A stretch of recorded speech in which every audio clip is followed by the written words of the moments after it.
L'abonné qui va répondre à cette question va gagner 50 manguiers greffés qui produisent à partir de 3 ans. Répondez-moi maintenant. Les pluies, c'est-à-dire les précipitations, sont bénéfiques pour le manguier pendant la floraison. Vrai ou faux? Vos réponses sont attendues tout de suite dans les commentaires. On y va. Dans cette vidéo, je vais t'apprendre la réussite d'une plantation de mangue en 5 plus 5, 10 minutes. On y va. Salut chers amis, moi c'est M. Talabé Valeransou. Je suis ingénieur agronome praticien. Sur ma chaîne, je parle d'agriculture, je parle de développement, je parle d'investissement en Afrique. Et si c'est ça ton point d'intérêt, c'est aussi que c'est mon point d'intérêt. Et n'hésite d'abord pas à liker la vidéo pour me pousser, à t'abonner et à activer la cloche de notification pour ne plus au grand jamais louper aucune de nos prochaines vidéos. Car nous sommes une communauté d'agriculteurs modernes. On y va.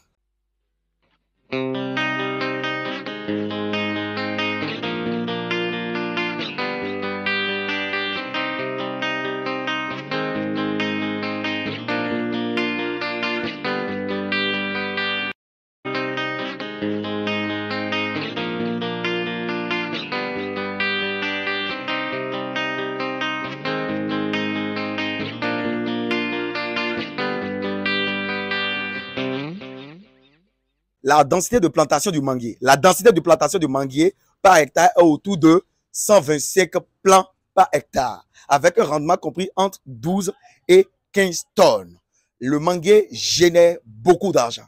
Le manguier génère par hectare plus de 25 millions de chiffres d'affaires.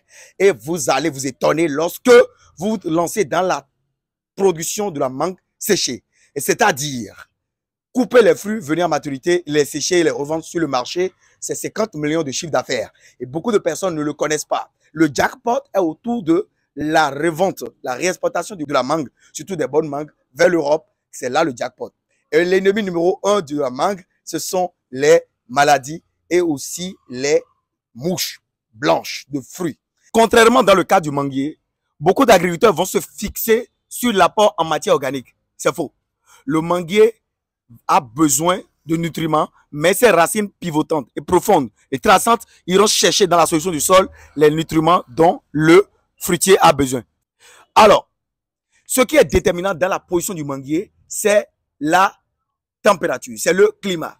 Alors, il faut d'abord avoir l'idée que le manguier peut supporter des températures comprises entre 4 degrés et 48 degrés Celsius. Et la production de la mangue est optimale autour de 30 degrés Celsius. Attention, il n'y a pas de fructification, il n'y a pas de floraison optimale lorsque les températures sont en dessous de 15 degrés Celsius. En dessous de 15 degrés Celsius, il y aura une mauvaise nouaison, il n'y aura rien du tout comme rendement. Il y aura des fruits pourris, rien du tout. Alors, agriculteur moderne, la fructification du manguier est favorable à une température moyenne de 21 degrés Celsius. Il faut également privilégier les régions les plus sèches. Les régions humides favorisent le développement des maladies telles que l'anthracnose, l'oïdium, la bactériose. En matière d'eau, nous avons déjà dit qu'une précipitation minimum de 1200 mm annuelle est nécessaire pour produire les mangues. Si ces précipitations annuelles sont inférieures à 750 mm, il faudra mettre en place un système d'irrigation goutte à goutte. Quant au vent, l'arbre résiste au vent fort, voire au cyclone.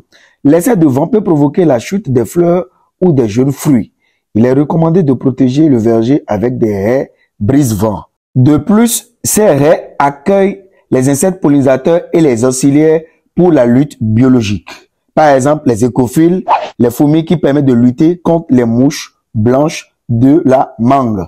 Quant au sol, le manguier peut se développer sur les sols variés, mais il préfère un sol profond et bien drainé. Un pH entre 5 et 8 est favorable à la position de la mangue, mais le pH optimal est compris entre 5 et 7,5. Il faut éviter les sols trop lourds, peu profonds, salés, avec une nappe phréatique proche de la surface. Voilà les sols à éviter.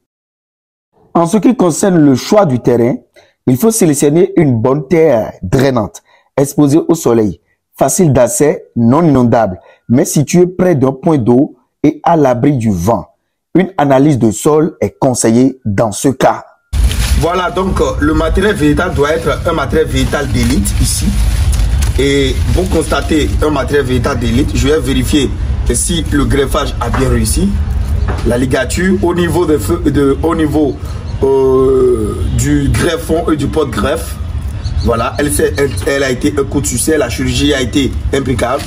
Et je vais vous montrer les feuilles de manguier que vous pas choisir, les feuilles enroulées déjà, regardez ici.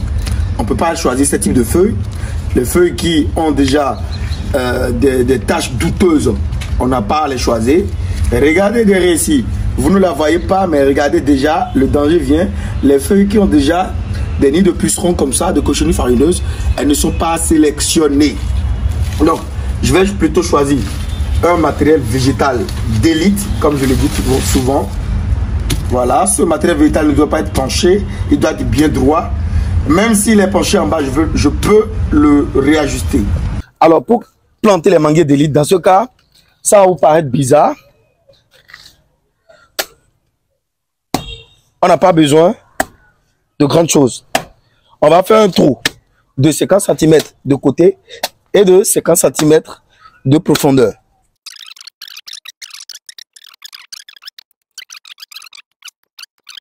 Plaisir, je vais utiliser cet engrais qui m'accompagne lors de toutes mes plantations, la cendre de bois. Donc, je jette la cendre de bois à l'intérieur. Lorsque je jette la cendre de bois à l'intérieur, je ne vais pas mettre du sable. Je dessine le sachet. Je le mets directement sur la cendre.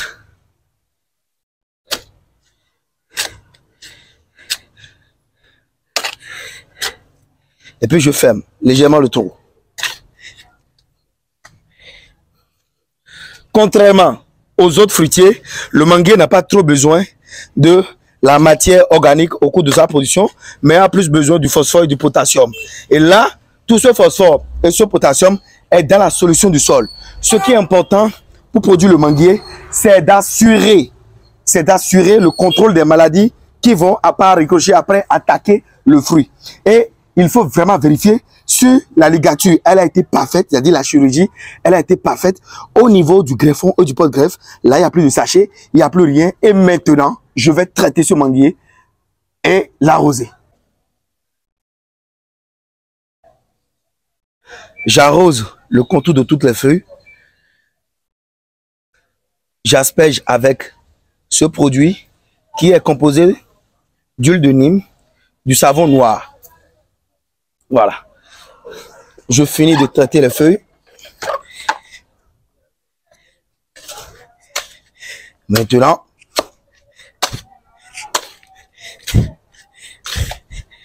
contrairement aux autres fruitiers, vous allez me dire, est-ce que tu n'as pas fait le sec? Non, je n'ai pas besoin de sec.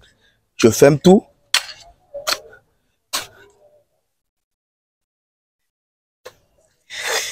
Et hop, surprise, je mets de la pneumatique. Alors, pourquoi je mets des pneus? Vous savez, l'intérêt des pneus, c'est un réservoir qui va stocker de l'eau. Ce réservoir va stocker de l'eau. Et dans les zones désertiques, ou les zones rocailleuses, ou les zones où l'accès à l'eau est tellement difficile, vous n'avez pas la possibilité d'irriguer. Le manguier est très gourmand en eau. Le creux des pneus, le trou qui est à l'intérieur des pneus, va piéger de l'eau à l'intérieur. Et cette eau-là sera diffusée par évapotranspiration progressivement vers le manguier.